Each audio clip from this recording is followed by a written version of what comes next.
Welcome back to my channel, where real story takes its time. Let's get into it. My parents said coldly, "Your kids aren't important enough for Christmas gifts." My sister smirked. "Why waste anything on those little bastards?" My kids' eyes welled up. I stood, pulled out my phone, and said something that froze the entire room. The Christmas lights on my parents' house twinkled mockingly as I pulled into the driveway. My daughters Emma and Lily were bouncing in their car seats with excitement. This was supposed to be their first real Christmas with the extended family since the divorce. At 8 and 5 years old, they had weathered so much already. I wanted this to be perfect for them. My ex-husband Trevor had left us 3 years ago for his 23-year-old assistant. The divorce had been brutal, but I clawed my way back to stability. Working as a software engineer at a major tech company, I'd managed to buy us a modest house in a good school district. The settlement hadn't been generous, but we were making it work. My daughters were resilient, bright, and the center of my universe. I'd grown up in this house with my younger sister Valerie. She'd always been the golden child, the one who could do no wrong.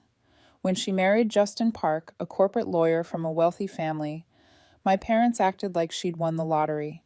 Their wedding had cost more than my first year of college tuition.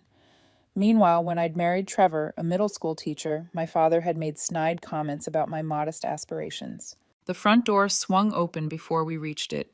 My mother, Patricia, stood there in a designer sweater, her smile tight and practiced.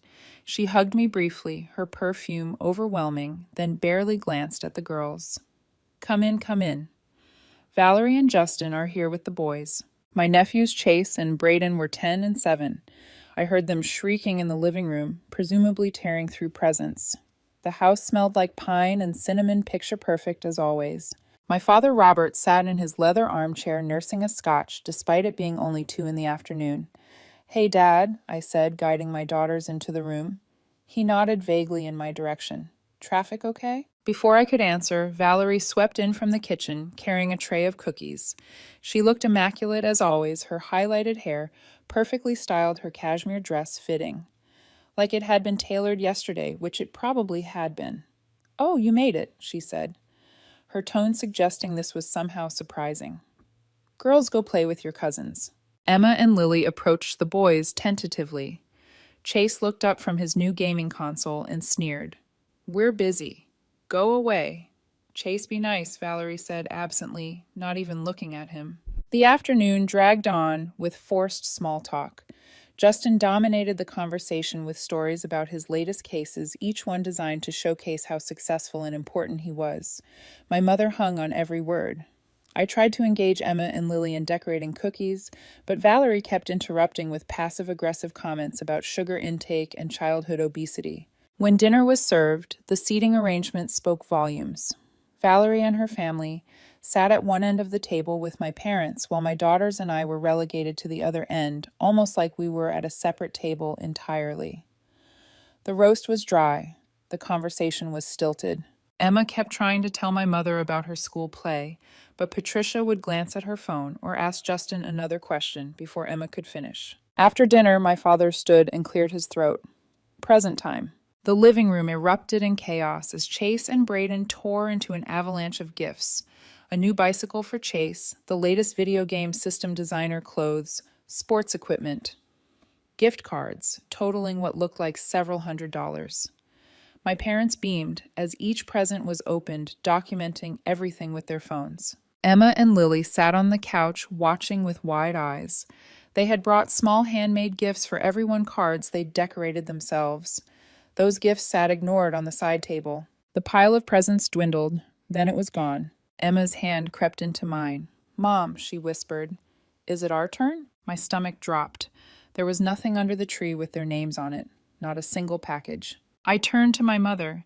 "Mom, did you maybe put the girls' presents somewhere else?" Patricia sipped her wine and exchanged a glance with my father. "What presents?" The room went quiet except for Chase's excited chatter about his new bicycle. "The Christmas presents for Emma and Lily." My father set down his scotch glass with a heavy thunk. "We didn't get them anything this year." The words hung in the air like poisonous smoke. Lily's lower lip started to tremble. Emma's grip on my hand tightened until it hurt. "You didn't get them anything," I repeated slowly, certain I'd misheard. "Your kids aren't important enough for Christmas gifts." Patricia said, her voice cold and matter-of-fact, like she could have been discussing the weather. We have limited resources, and we decided to focus on the children who actually mattered to this family. Valerie smirked from her position on the love seat, one arm draped possessively over Justin's shoulders. Why waste anything on those little illegitimates? The word hit me like a physical blow. Emma made a small hurt sound. Lily started crying, openly tears streaming down her cheeks. What did you just call my daughters? My voice shook. Oh, don't be so dramatic, Valerie said, waving her hand dismissively. Everyone knows Trevor left because you couldn't keep a man satisfied. These kids are basically fatherless. They don't count as real family. My mother nodded in agreement. Valerie has given us legitimate grandchildren. Boys who will carry on the family name. Your situation is unfortunate, but we can't be expected to treat all children equally when some are clearly more valuable than others. I looked at my father, waiting for him to intervene to say something. He just stared into his drink. Justin actually laughed. Come on, nobody really expected presents for them, right? They're not exactly priority grandkids. Emma's eyes welled up with tears she was desperately trying to hold back. At 8 years old, she understood every word. Lily was sobbing into her hands, her small shoulders shaking. Chase and Braden watched with cruel interest, already learning from their parents that some people mattered less than others. Something inside me snapped. I stood up slowly, reaching for my phone. My hands were steady now, eerily calm. 20 years of being the disappointing daughter of having my achievements minimized and my struggles mocked crystallized into perfect clarity. I need to make a call, I said quietly. Valerie rolled her eyes. Oh, are you going to call Trevor and cry about how mean we are? He doesn't care, sweetie. Nobody does. I pulled up my contacts and hit dial. The phone rang twice before a familiar voice answered. David, it's me. I know it's Christmas, but I need to ask you something important. I paused, looking directly at my father. That offer you made last month about partnering on the Henderson Technologies acquisition. I'm in. Full partnership. 50-50 split on everything. My father's head snapped up. What are you talking about? I held up one finger, continuing my conversation.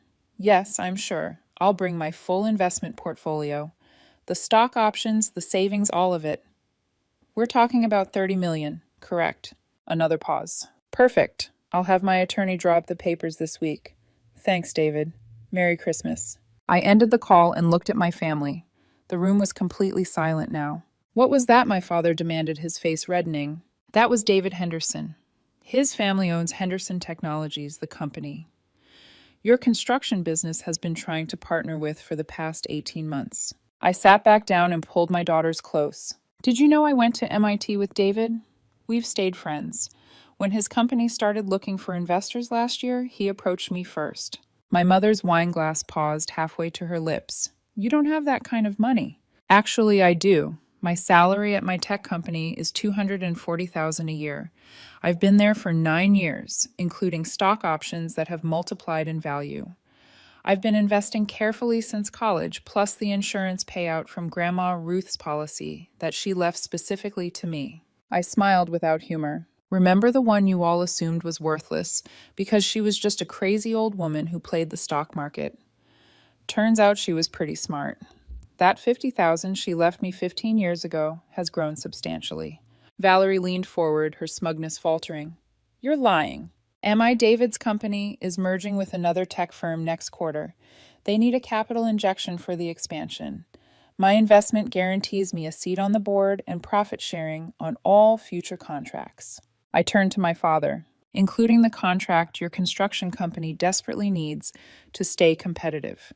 The one worth approximately $40 million over the next 5 years. My father's face had gone pale. You wouldn't. I already did. David and I agreed months ago that if I came in as a full partner, I'd have veto power on all major contracts, especially those involving construction firms, for the new facilities they're building. Justin finally spoke, his lawyer instincts kicking in. That's not ethical. You can't use business relationships for personal vendettas. Personal vendettas, I repeated calmly. I'm just making sound business decisions. My partner and I need to work with companies that share our values.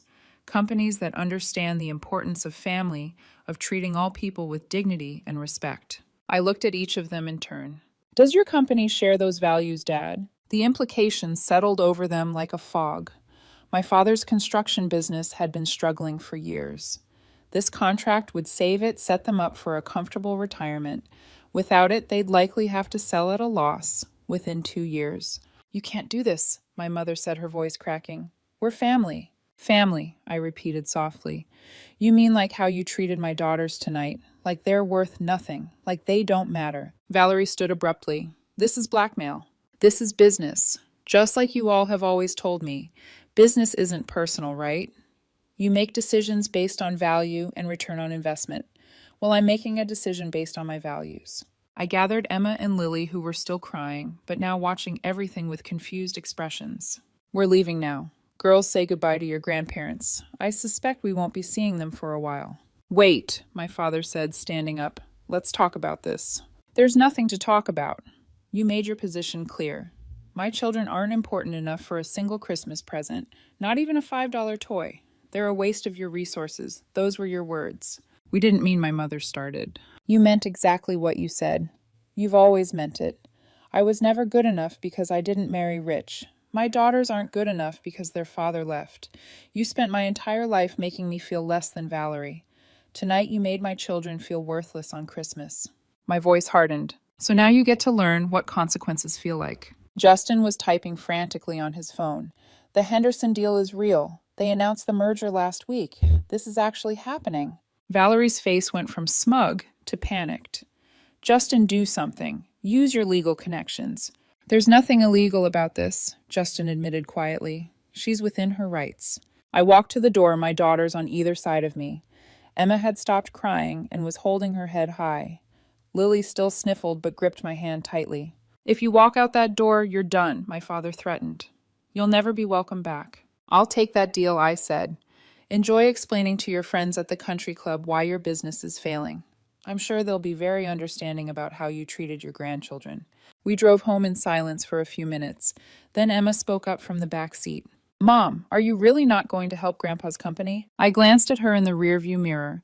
"How do you feel about what happened tonight?" She was quiet, thinking. "They were mean, really mean." They were. And sometimes when people are mean, especially to the people we love most, there are consequences. "Do you think they deserved presents after how they made you feel?" Emma shook her head slowly. Lily copied her sister. "Then there's your answer." We spent the rest of Christmas evening in our small but warm house. I ordered pizza and we watched movies curled up on the couch. I'd already bought them presents weeks ago, hidden in my closet. They opened them with genuine joy.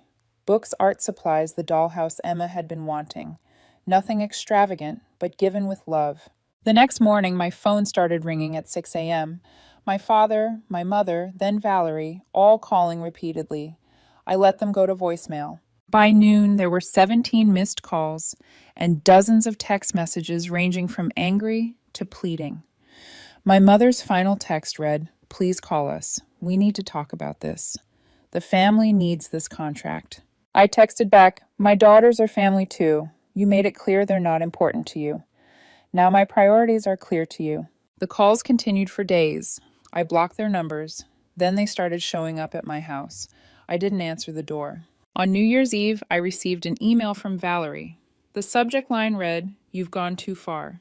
Inside was a 3-page manifesto about how I was destroying the family over a simple misunderstanding and how my oversensitivity had always been my biggest flaw. She claimed Emma and Lily were too young to even remember what happened, so I was manufacturing drama for attention. I forwarded it to my therapist without responding. The next day, my mother left a voicemail that I listened to once before deleting. Her voice was shaking as she explained how my father had been having chest pains from the stress, how the doctor was concerned about his heart. She said I was killing him with my stubbornness. The emotional manipulation was so textbook that I almost laughed, except there was nothing funny about it. Justin sent a formal letter on his law firm's letterhead, threatening legal action for tortious interference with business relationships. I forwarded it to my own attorney, Richard Chen, who called me an hour later laughing. "This is the weakest legal threat I've seen in years," Richard said. "There's no case here. You're an independent investor making independent business decisions. He knows that this is intimidation theater." Should I respond? I'll send a reply that basically says, "Nice try. Now go away." Don't engage directly. They're desperate and looking for any opening. I took his advice. Meanwhile, Emma started asking questions about what was happening. She'd overheard part of a phone conversation with Richard and knew something was going on with Grandpa's business. "Mom, are you the reason Grandpa's company is having trouble?" she asked one evening while we were making dinner together. I stopped chopping vegetables and looked at her directly. "Yes, because of what they said to us at Christmas. Because of how they treated you and what they showed me about their values. Do you remember how that night made you feel?" Emma's expression darkened. I felt like something was wrong with me, like I was broken or bad. Exactly. And nobody who makes you feel that way, especially on purpose, deserves to be rewarded. Sometimes protecting the people we love means making hard choices.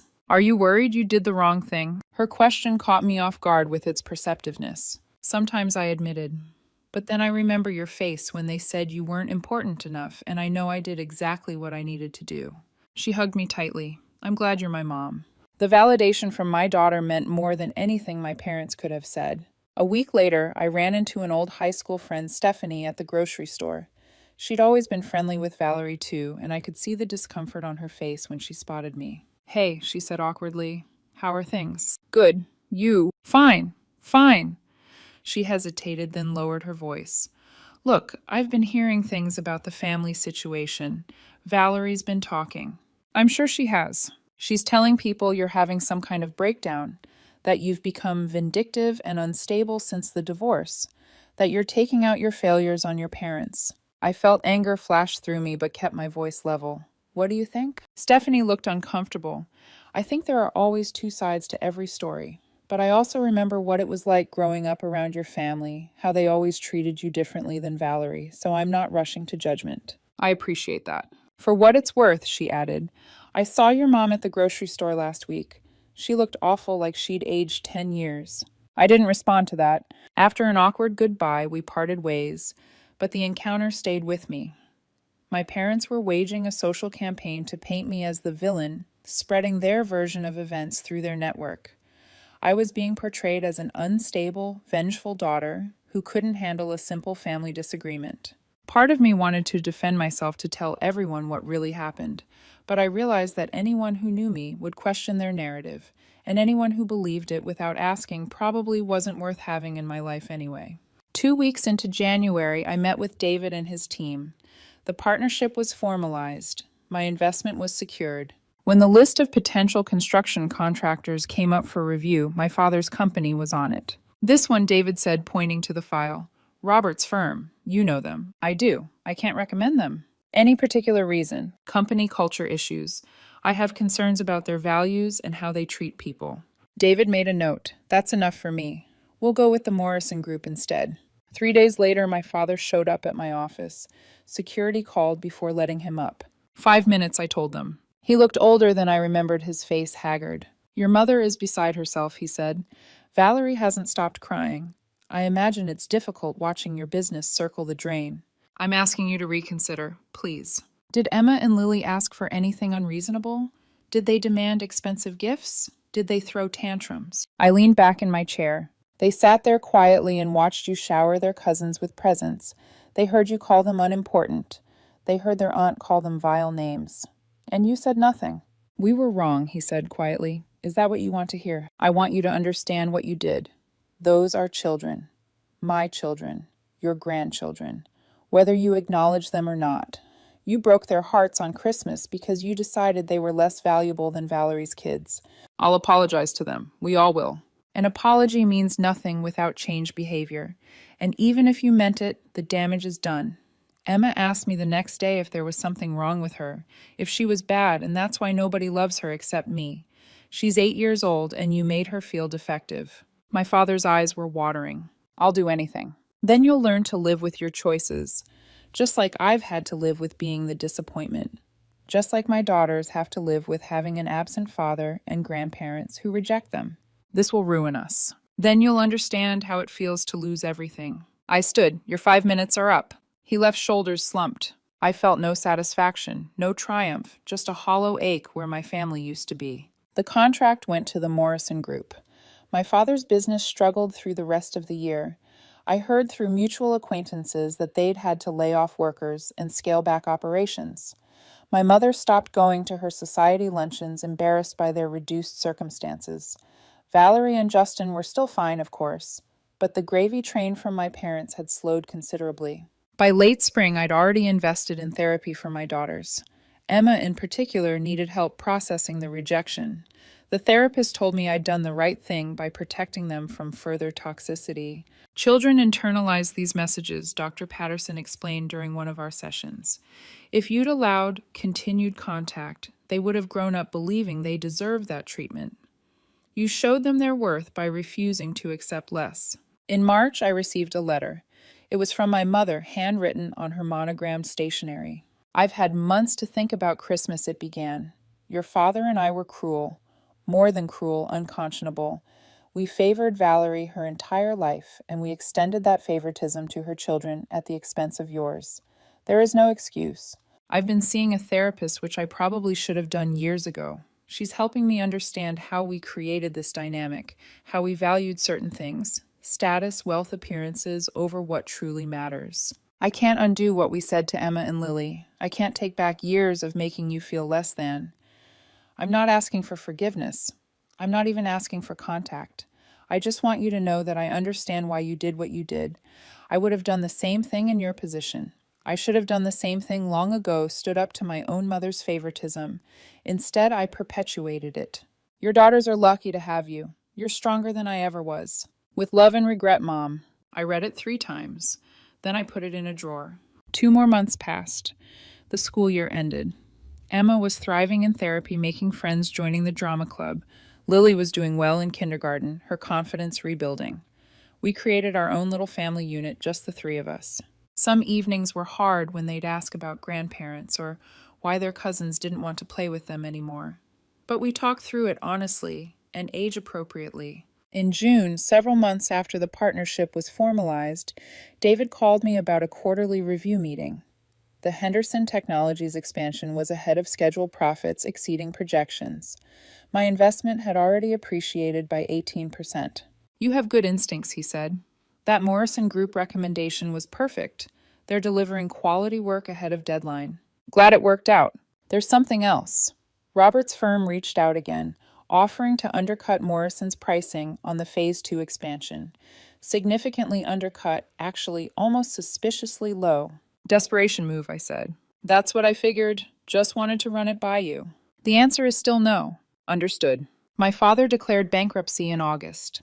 The business that had been in our family for 2 generations closed its doors. My parents' house went up for sale. They'd be moving to a smaller place, downsizing dramatically. The country club membership was gone, the luxury cars, the designer clothes. My mother's jewelry collection was sold piece by piece.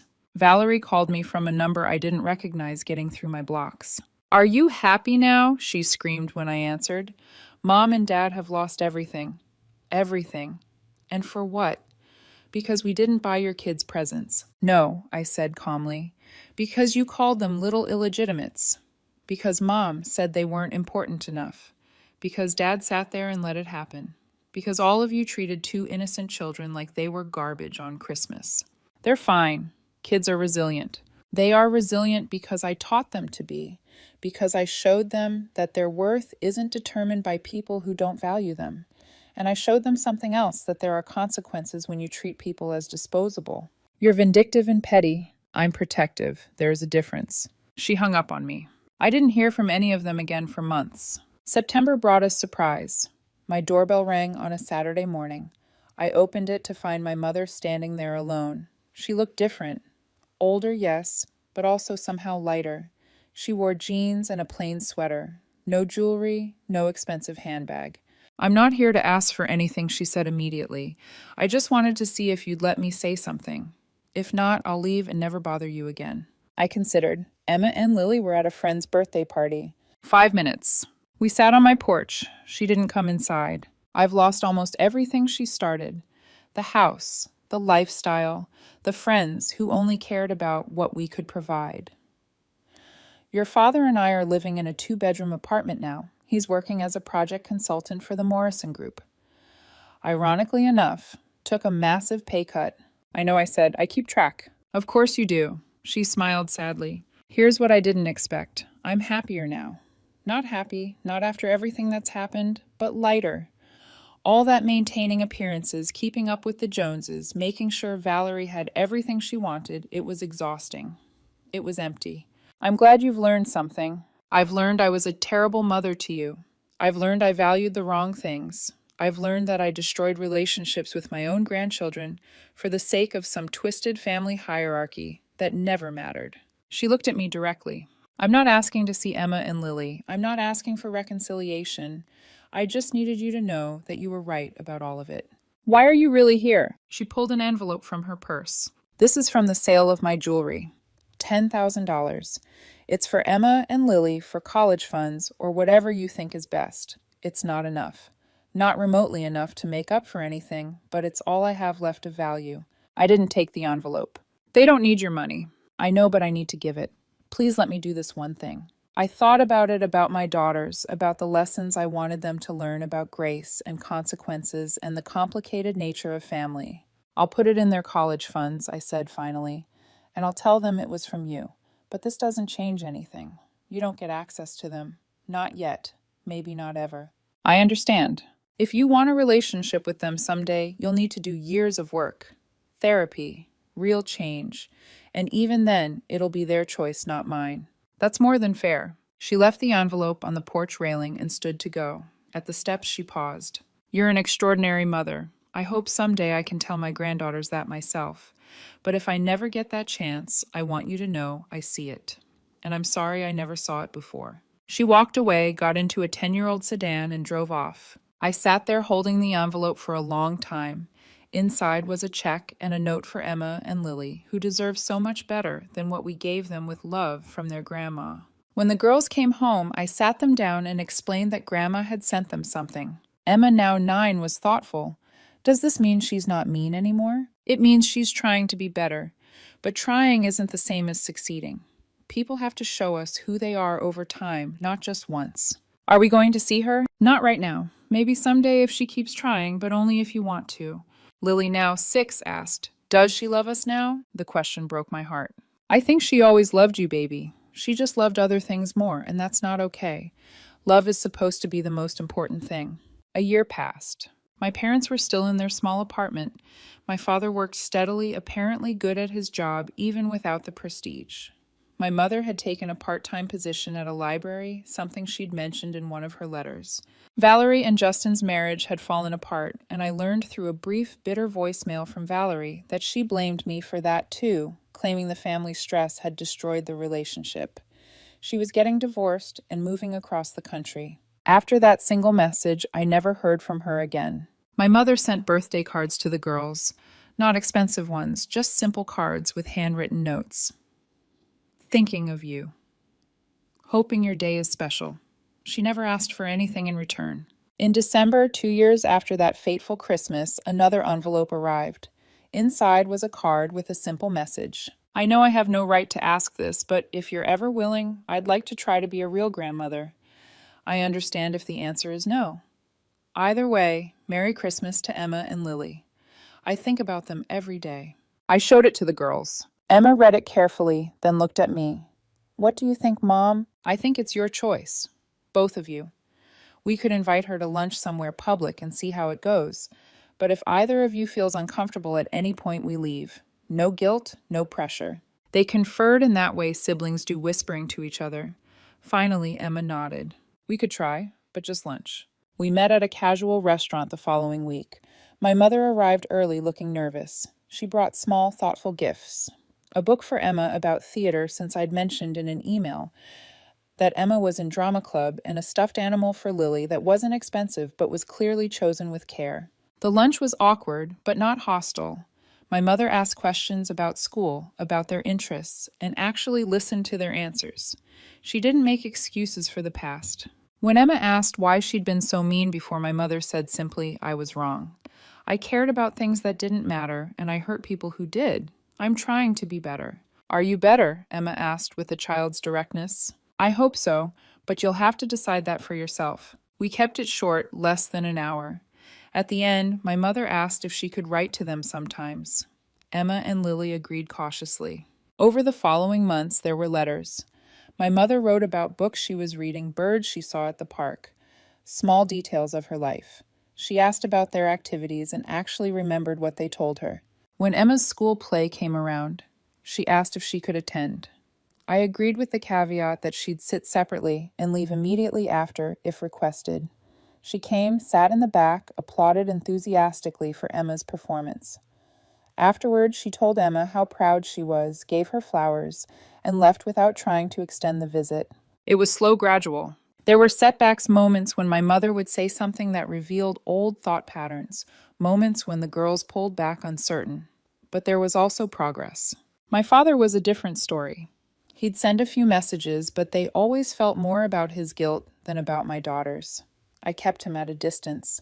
Maybe someday, but not yet. Valerie never reached out except once to inform me she was getting divorced. I didn't respond. That bridge had burned to ash. 3 years after that Christmas, my mother asked if she could host a small birthday party for Emma's 11th birthday. I was skeptical, but Emma surprised me by saying yes. The party was in my mother's small apartment. There were homemade decorations, a cake she'd baked herself, carefully chosen gifts that showed she'd been paying attention to who Emma was becoming. It was simple, nothing extravagant. It was also filled with genuine love.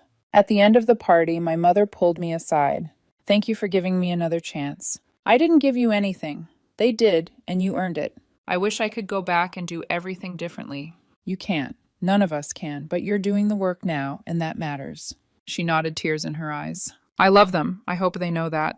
Keep showing them. Eventually they will." As we drove home, Lily asked Mom, "Do you think people can really change?" "I think people can change if they want it badly enough, and if they're willing to do the hard work." Grandma wanted to change. Not everyone does. "Good," Lily said firmly, "because I like her better now." Emma agreed. "She's not perfect, but she tries. That's what you always tell us matters." I glanced at them in the rearview mirror. These incredible humans I'd raised. They'd learned to stand up for themselves, to know their worth, to give people chances, but only when those chances were earned. They'd learned that love wasn't just words, but actions. That family was complicated and messy, and sometimes it didn't work out, but sometimes with enough effort it could be rebuilt into something different and perhaps more real. David Henderson's company continued to thrive, and so did my investment with it. I'd secured my daughter's future financially, but more than that, I'd secured it emotionally. They knew they mattered. They knew they were loved. They knew they deserved respect and kindness, and they knew what to do when they didn't receive it. The small apartment where my mother now lived was worlds away from the mansion where I'd grown up. But when we visited, it felt warmer than that house ever had. There were pictures of Emma and Lily on the fridge, their artwork on the walls, books they'd recommended on the shelf. One evening after dinner at my mother's place, Emma hugged her grandmother goodbye. It was unprompted, natural. My mother's face showed surprise and joy and sorrow all at once. As we walked to the car, Emma said, "I'm glad we gave her another chance." "Me too," I admitted. "But thank you for not letting her hurt us again, for making her prove she was different first." I hugged both my daughters close, always. That's my job. Looking back, I don't regret what I did. Some people called it vindictive, extreme, disproportionate, but they didn't see my daughters' faces on Christmas. They didn't hear those words spoken so casually, with such cruelty. They didn't understand what it means to watch your children learn that they're considered worthless by people who should love them unconditionally. Actions have consequences. Love requires more than words. Family is earned, not automatic. These are the lessons I taught my daughters, and the lessons my parents finally learned. My father's business failed. Yes, my parents lost their wealth and status, but they gained something more valuable. At least my mother did. A real relationship with her granddaughters built on honesty and effort rather than obligation and appearance. As for Valerie, I heard she'd moved across the country after her divorce. Chase and Braden were now 13 and 10 respectively, apparently with their own issues stemming from years of being told they were superior simply by virtue of being born. I felt sorry for them, those boys who'd learned all the wrong lessons. My daughters, though, were thriving. Emma wanted to be a civil rights lawyer, inspired by understanding what justice really means. Lily was considering therapy as a career, wanting to help people heal. They were kind, confident, and fierce in their own ways. And me, I rebuilt my relationship with my mother into something authentic. I protected my children from toxicity while teaching them about redemption and second chances. I proved to myself that I was strong enough to stand alone if necessary, but also flexible enough to bend when someone truly changed. That Christmas 3 years ago was the worst night of my life in some ways. My children were devastated. I lost my family, and I made a decision that destroyed my parents' livelihood.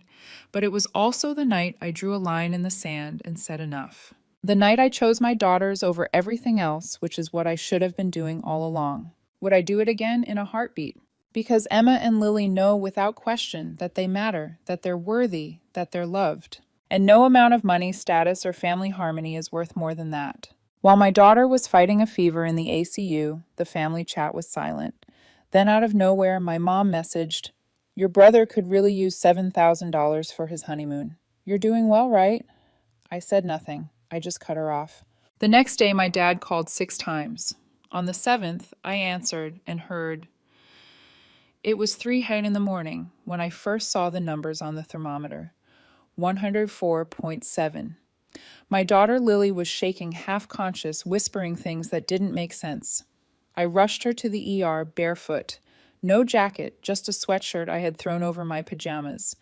They took her straight into pediatric ICU.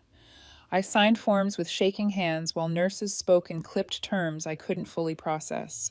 That was the start of the worst week of my life. I remember the smell of antiseptic, the low beeps of machines, and the way the doctors didn't meet my eyes when they explained what a systemic infection could do to a child her age. I sat beside Lily's hospital bed, watching her tiny chest rise and fall, waiting for improvement that came in fractions. Hours blurred into days. What kept echoing in my mind, though, was the silence. I had told my family everything. I texted them from the hospital hallway. I even posted in the family group chat. No one replied, not even a thumbs up. These were the same people I had taken off work for when they got sick, the same ones I had driven to appointments, bailed out financially, and dropped everything for. When my brother got kidney stones, I brought him smoothies for a week. When my mom had her hysterectomy, I slept on her couch for 3 nights straight to help with meals and meds. And now when my daughter was fighting a fever that might steal her from me, they said nothing. No, actually, that's not true. 4 days into Lily's ICU stay, my phone buzzed. It was the family chat. I opened it so fast I dropped my charger. My eyes darted to the new message. It was from my mom. "Hey, Em, your brother could really use $7,000 for his honeymoon. You're doing well, right?" That was it. No, how's Lily? No, we're praying for her. Just a money request. $7,000 for a honeymoon. I stared at the screen like it was in another language. I didn't reply. I didn't even read it again. I left it on red and closed the app. Then I opened my phone settings, scrolled down to contacts, and hit block. First mom, then dad, then my brother. I didn't say a word. I just cut them off. The next morning, while I was spoon-feeding Lily ice chips and listening to a nurse explain how long recovery might take, my phone buzzed again. Missed call. Then 2 minutes later, another, and another. 6 missed calls by noon. On the 7th, I picked up. His voice came through sharp and irritated. "You think you're better than us now?" I stood in that hallway between vending machines, holding the phone in one hand and pressing the other against my temple. I didn't say a thing. "You're seriously ignoring your own mother over a text. You're blowing this out of proportion. That's your brother. We're family. Don't forget where you came from." I hung up. I didn't say a single word. And that was the moment everything changed. They thought I'd bend eventually, that I'd soften. They didn't realize something in me had snapped. And once it did, there was no going back. What they didn't know yet was that I had receipts, literal and metaphorical, years of being their fallback, their emergency contact, their free therapist, their babysitter, their emotional sponge, all of it. And now I had nothing left for them, just silence. The same silence they gave me when Lily was hanging by a thread. And they were about to learn what that really meant. Lily pulled through. It took 9 days in ICU, 2 in the step-down unit, and a full week at home before she could walk without wobbling. She lost weight, slept in fits, and clung to me like she thought I might vanish if she let go. While she healed, I stayed quiet. I didn't respond to the 4 new email chains from Mom titled, "We Need to Talk." I didn't answer my brother's Venmo request for just $3K. Then if 7 is too much. I didn't read the voicemails from my dad, though. One transcription caught my eye. You can't just abandon your family because you're in a mood. I didn't delete it. I took a screenshot. The funny thing about backing away is that it makes people panic, especially when you were their yes person. I had been the return policy on their bad decisions. When my brother maxed out his credit card on crypto, I paid off the last $900. When my mom got scammed buying a fake concert ticket from Facebook Marketplace, I called the seller, pretended to be a lawyer, and got her refund. I even paid my dad's property tax once because the bank was being ridiculous. They called me selfless. They said I was a lifesaver. And now I was the villain.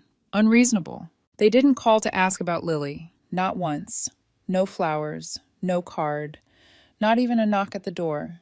Just anger that I wouldn't serve them anymore. That's when I started sorting the receipts. Literally. Bank statements, emails, chat logs. I built a folder titled, "For When They Claim I Was Never There." Not because I planned to use it, but because I needed to remind myself. There's a dangerous thing that happens when you grow up being useful. You start to believe usefulness is love. That being needed is the same as being cared for. I used to think if I gave enough, they'd see me. Now I knew better. Lily asked one night why Nana didn't come see her. I said Nana was busy. She didn't ask again. A week later, my parents stopped trying to contact me directly, but the message came in a different way. A mutual friend, Heather, sent me a screenshot. It was from my mom's Facebook, a public post. Some daughters forget their family once they start making money. I pray they remember who raised them before it's too late. The comments were full of relatives I hadn't seen in years, saying things like, "Wow," and "kids these days." I didn't comment. I just sent a link to my lawyer. We had set up a revocable trust last year for Lily. I moved my assets into it the following week. I made sure no one but her would ever touch a cent of what I earned. I changed my will. I changed my emergency contacts. I changed everything. I was done being their plan B. They just didn't know it yet. 3 months passed. Lily was back in school, healthy, laughing again, drawing space whales and glitter robots like nothing had happened. But I wasn't the same. Something in me had shifted. I stopped checking my phone first thing in the morning. I stopped feeling guilty when I ignored a message. The quiet became peaceful. Then came the wedding. My brother's wedding was in late spring. Destination, of course, a lakefront venue in Michigan with rustic chic vibes and a weekend itinerary that included paddleboard yoga. I only found out because a cousin tagged him in a post. I wasn't invited. Not that I expected to be. What caught my attention was the GoFundMe. Help make our dream honeymoon come true. After putting so much into our big day, we're asking friends and family to pitch in for a once-in-a-lifetime trip to Bali. The goal was $9,000. They had already raised $4,000. My mom was the top donor. My dad's name was on there too. And then I saw it. One of the comments said, "Macy, you better be contributing. You make 6 figures, girl." Another cousin. Laughing emoji included. I didn't reply. I contributed 1 cent. I labeled it reimbursement. They removed it the next day, but the point was made. The next morning, my dad called again. I answered this time. "What the hell is wrong with you?" I didn't ask what he meant. He went on for 3 minutes straight. Something about how I was letting money ruin the family. How he heard I made a scene online. How Mom cried when she saw my donation. How embarrassing it was that people were asking why the older sister wasn't at the wedding. Then came the part that surprised me. He said Mom had slipped out on ice the day before, cracked her wrist, needed surgery. They didn't have the funds right now. Insurance was being a pain. They were hoping I could help float them for a bit. Just a few thousand. I asked if she was okay. He said she would be, but she was stressed. We were all stressed. I could make this go away. I said I hoped she healed quickly. Then I hung up. It took him 5 minutes to call back. I blocked him. 2 days later, I got an email from my brother. No subject. 1 line. "You're selfish. You don't deserve a family." I didn't reply, but I saved it. That was when I made the decision. No more silence. No more slow fades. I was going to make sure there was no confusion about where we stood. I wasn't going to be their ghost anymore, lurking at the edge of their lives, silently enduring their entitlement. They had forgotten who I was before I became useful. Now they were going to remember. Not with words, with absence, with consequence, with a kind of cold that doesn't thaw. It was mid-July when the letter arrived. A real one. Envelope, zip. My name handwritten on the front. I almost didn't open it. Thought it might be some passive-aggressive plea wrapped in a Bible verse. But it wasn't from my parents. It was from my aunt, my dad's sister Karen. I hadn't spoken to her in over a year. She lived in Arizona, always kept out of the family drama. She and I used to exchange Christmas cards occasionally, emailed each other cat memes. She was the quiet one at gatherings, the one who never asked for anything. Inside the envelope was a short note, just a few lines. Hey, Em, thought you should know what's going on back here. You didn't hear it from me. There was a folded paper underneath. It was a printed email from my mom. Forwarded. Subject line. We have to talk to Macy. Seriously. The message was long, a full plea to the rest of the family to stage an intervention because I was ruining the family's future by refusing to help when I was the only one who could. She listed reasons. She claimed my brother was barely hanging on financially, that their retirement was in jeopardy, that my behavior was concerning. She wrote that I might be mentally unstable and suggested maybe they should consider legal action for financial abandonment. That part made me laugh. Then I saw the attachments. Screenshots of my LinkedIn profile, old texts where I had sent money, made travel plans, covered their emergencies. She had saved it all, not to remember my kindness, to build a case. I wasn't angry. I wasn't even surprised. I was curious. Because I hadn't told anyone this yet, but a month earlier I had changed jobs, quietly, left my tech firm, joined a smaller startup, took a lower salary, more stock options, fewer public-facing roles. My LinkedIn was outdated on purpose. I'd also moved some of my money, shifted savings into accounts under Lily's name, set up through custodial trusts, harder to trace, harder to touch. They thought they knew where my money was. They didn't know anything. I texted Karen, just said thanks. Then I opened a folder on my laptop called the Exit Plan. I'd been building it for weeks.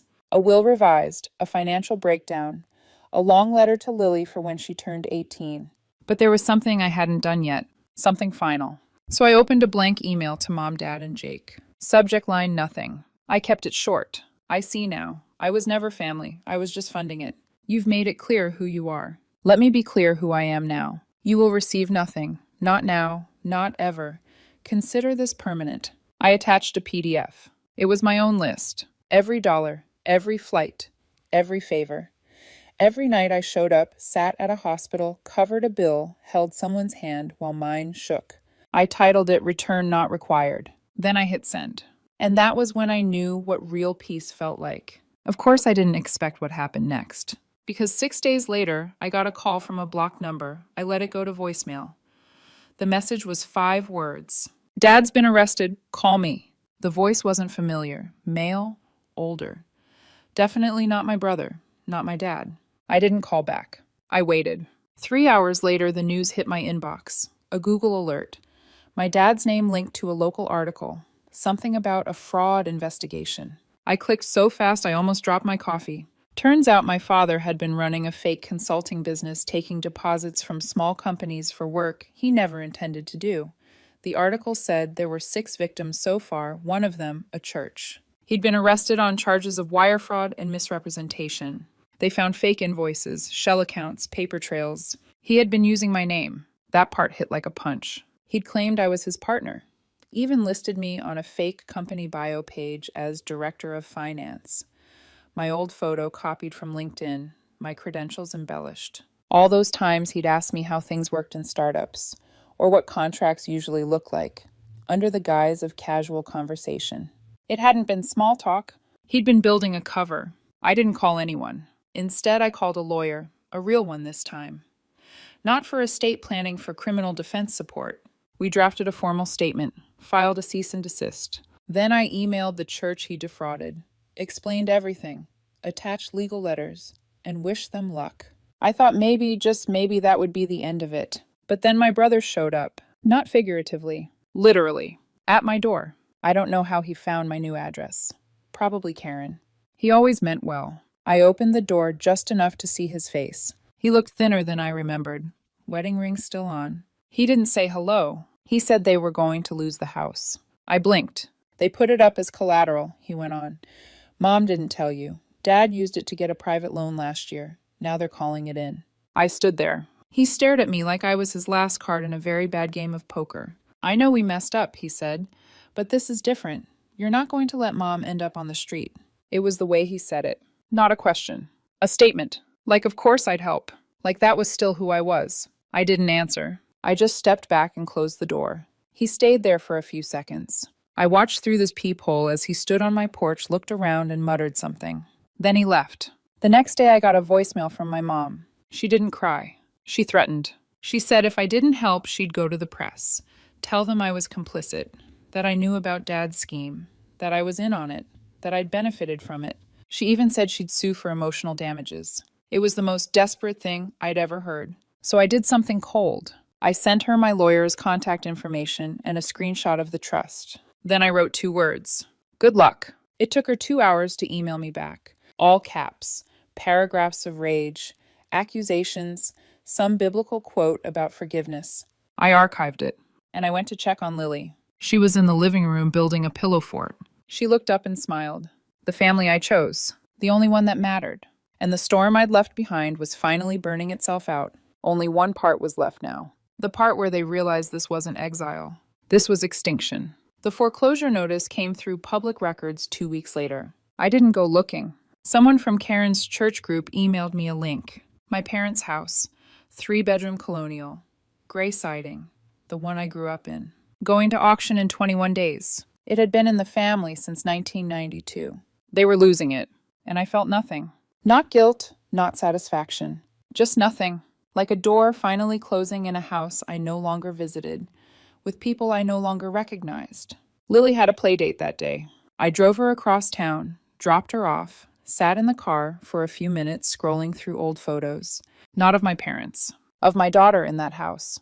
Baking cookies with Grandma. Sliding down the staircase in a sleeping bag. Learning how to ride a bike in the driveway while Dad held the seat. But those were illusions. Versions of people I had invented in my head. Because the truth was, when things got hard, when the panic set in, their first thought wasn't about family. It was about who could be used. And when I stopped being useful, they showed me what I really was to them. I hadn't heard from them since the threats. Not even after my lawyer sent a final notice detailing every false claim, every fake business record, every legal step I was prepared to take if they so much as said my name publicly again. They went quiet. Until one night. Lily was already asleep. And I got a text from a number I didn't recognize. It was a picture of my childhood room. No caption, no context. Just hardwood floors and sunlight coming through curtains I hadn't seen in years. It didn't take a genius to guess who sent it. A few hours later, another message. From a different number, probably a burner phone. Hope it was worth it. That was the last I ever heard from them. The auction went forward. Dad got sentenced 6 months later.